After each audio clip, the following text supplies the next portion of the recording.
छठ पर्व 25 अक्टूबर से शुरू। जाने खरना से परना का पूरा कैलेंडर। छठ पूजा के त्योहार का बहुत खास महत्व होता है।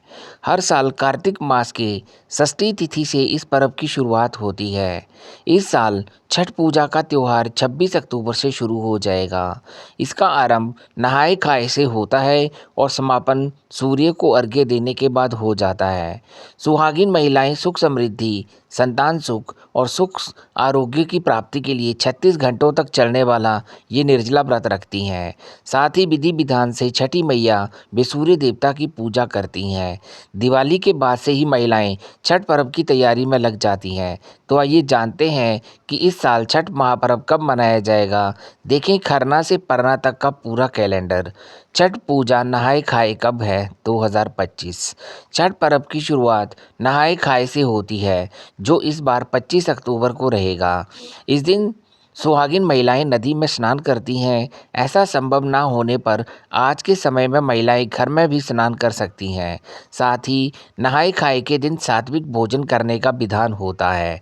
इससे व्रत और पूजा के लिए शारीरिक व मानसिक रूप से महिलाएं मजबूत होती हैं।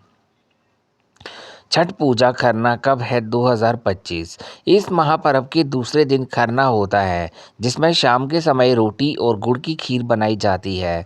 साथ ही इसका भोग लगाने के बाद महिलाएं प्रसाद के तौर पर खीर रोटी को ग्रहण करती हैं। इस बार खरना 26 अक्टूबर रविवार के दिन रहेगा।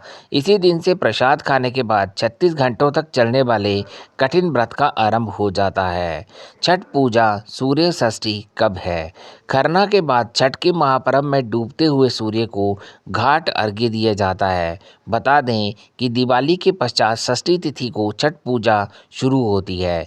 इसमें तीसरे दिन महिलाएं पूरे परिवार के साथ घाट पर जाती हैं और पानी में खड़े होकर डूबते हुए सूर्य को अर्घ्य देती हैं। साथ ही छठ मैया की विधि विधान से पूजा भी करती हैं। इस साल 27 अक्टूबर सोमवार के दिन छठ पूजा का त्योहार मनाया जाएगा।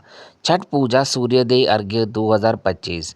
निर्जला व्रत का समापन उगते हुए सूर्य को अर्घ्य देने के बाद होता है, जो इस बार 28 अक्टूबर मंगलवार को रहेगा। इस दिन भी महिलाएं शाम की तरह ही पूरे परिवार के साथ घाट पर जाती हैं और नदी में खड़े होकर उगते हुए सूर्य को अर्घ्य देती हैं। साथ ही जीवन में सुख समृद्धि और संतान की लंबी उम्र की कामना करती हैं।